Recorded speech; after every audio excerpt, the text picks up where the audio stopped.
ही एक प्रक्रिया असते. एक जागा जर महाविकास आघाडीला मिळणार असेल, की काँग्रेस, राष्ट्रवादी काँग्रेस, शरद पवार, शिवसेना, उद्धव बाळासाहेब ठाकरे, तर तिन्ही पक्षांना एकत्र बसून निर्णय घ्यावे लागतील ना. मग त्यात अशी बातमी काय आहे? विधान परिषद आहे आणि राज्यसभा आहे. ह्या दोन्ही बाबींवरती एकत्रित बसून निर्णय घेतल्याशिवाय कोणती निवडणूक ही पुढे जाणार नाही. आणि त्या दृष्टीनं आमदारांची एकत्र बैठक घेणं, नेत्यांनी चर्चा करणं, या गोष्टी ओघानं आल्या. आणि या निवडणुकीची तयारी फक्त महाराष्ट्रात नाही, ते देशभरामध्ये राज्यसभेच्या द्विवार्षिक निवडणुकीची तयारी सुरू आहे. कारण साधारण 36 जागा रिकाम्या होत्या देशभरामध्ये. महाराष्ट्रात 7 जागा आहेत. 6 जागा निवडून आणणार इतकं बळ महायुतीकडे आहे. आणि एका जागेवरती आम्ही निर्णय घेऊ सगळे मिळून, एवढंच मी सांगू शकतो. काँग्रेस काय, राष्ट्रवादी काय आणि शिवसेना काय, तिन्ही पक्षांचे सदस्य निवृत्त होत आहेत. कुणी एकच निवृत्त होतो आहे का? नाही. काँग्रेस पक्षाच्या रजनीताई पाटील निवृत्त होत आहेत माझ्या माहितीप्रमाणे. राष्ट्रवादी काँग्रेसचे स्वतः शरद पवार, फौजिया खान निवृत्त होत आहेत. आणि शिवसेनेच्या आमच्या प्रियंका चतुर्वेदी निवृत्त होत आहेत. म्हणजे प्रत्येक पक्षाचे 1 किंवा 2 सदस्य निवृत्त होत आहेत. त्याच्यामुळे प्रत्येक पक्ष हा आमचा उमेदवार जावा, आपला उमेदवार जावा म्हणून आपलं मत व्यक्त करतो. पण शेवटी जाणार एकच उमेदवार. आता तो एक कोण, ह्याच्यावर 3 पक्षामध्ये चर्चा होईल. तो एक कोण हे 3 पक्ष ठरवतील. पण एक मात्र नक्की, की माननीय शरद पवार साहेब हे निवडणुकीला उभे राहणार आहेत, याच्याविषयी माझ्या मनात शंका नाही.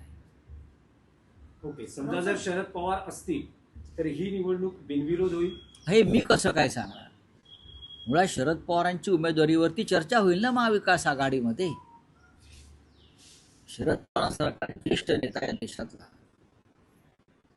जेव्हा इच्छा व्यक्त करतो की मी अजून एक संधी घेणार आहे, तेव्हा त्याच्यावर 3 पक्षामध्ये चर्चा होईल आणि त्यानंतर आम्ही पुढे जाऊ. आणि असं काही महाविकास आघाडीमध्ये कुठली तडे किंवा मतभेद नाही आहेत. सकाळच्या वेळेला आंदोलन होतं, आमदारांना कधी कधी पोचायला उशीर होतो.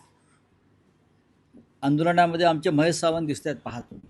मी काय सांगू ह्याच्यावर? तुम्हाला काय उत्तर हवं आहे माझ्याकडून ते मी देतो. सांगा ना. नाही, अशी ही एनसीपी त्यांचा पक्षाचा अजितदादा आज आपल्यात नाही आहेत.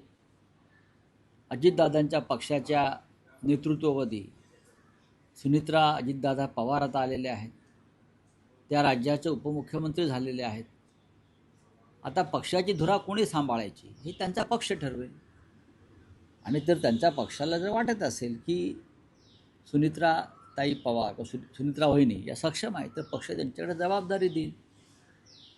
त्या त्यांच्याच पक्षाची लिडरशिप करणार ना, इतर पक्षाची करणार नाहीत त्या. त्यात मी काय करू? असं आहे की त्या संदर्भात अनेक, आता जेव्हा त्यांचा उमेदवारी अर्ज दाखल होईल तेव्हा असे विषय समोर येऊ शकतात.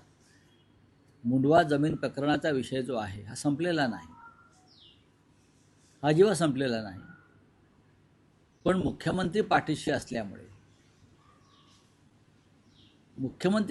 असल्यामुळे अशा प्रकारचे विषय हे दडपले जातात. विरोधकांचे नेते किंवा विरोधकांच्या नेत्यांची मुलं असतील तर कदाचित हा विषय अधिक पुढे गेला असता. जरी त्यात तथ्य नसलं तरी त्याच्यामध्ये तो माल मसाला टाकून अशा खटल्यांना चालना दिली जाते. पण तुम्ही सत्ताधारी एकत्र आहात, त्याच्यामुळे आपल्या महाराष्ट्रामध्ये कायद्यापुढे सगळे समान नाहीत हे सिद्ध. मी असं म्हणणार नाही, माझ्याकडे काही माहिती नाही त्याविषयी. अहवाल वाचला नाही, अहवाल अजून उघडलेला नाही. चंद्रशेखर बावनकुळे यांच्या खिशात ते पाकिट आहे अहवालाचं असं ते म्हणतात. ते आता कधी फोडणार आहे थुके लावून मला माहीत नाही. तेच ते एका विशिष्ट जातीचं जे उड्डाण आहे, विमान आहे, त्या विमान उड्डाणास DGCAनं परवानगी नाकारली आहे. संपूर्ण त्यांचं मेंटेनन्स ऑडिट समोर येईपर्यंत. रोहित पवार यांनी जी लढाई लढली आतापर्यंत त्याचा हा विजय आहे, लहानसा विजय आहे. आणि यापुढे अजून एक मोठी लढाई ते लढतील असं मला दिसतं आहे. आज त्यांच्यात आणि माझ्यात या विषयावर चर्चा आम्ही करणार आहोत. मी सुद्धा काही गोष्टी समजून घेणार आहे. आणि मला असं वाटतं की कोणीतरी ही लढाई पुढे नेली पाहिजे. अजितदादांच्या निधनानंतर सगळे आजही ज्या पद्धतीचं मी वातावरण शोकसभेत पाहिलं मी शोकसभेतलं वातावरण, पहिल्या रांगेमध्ये कसे हास्यविनोद चालू होते वगैरे सगळं आम्ही पाहिलं, महाराष्ट्राने पाहिलेलं आहे. पण त्यांच्या कुटुंबातला एक तरुण नेता अजित पवारांच्या मृत्यूचं रहस्य शोधण्याचा प्रयत्न करतो आहे. आणि या अपघातामागच्या किंवा घातपातामागच्या खऱ्या गुन्हेगारांना शिक्षा व्हावी म्हणून तो अभ्यास करतोय, लढा देतोय. अशा रोहित पवारांच्या पाठीशी आपण उभे राहिलं पाहिजे. पाहावं लागेल मला कोणत्या प्रकारचा आशीर्वाद मिळाला आहे तो.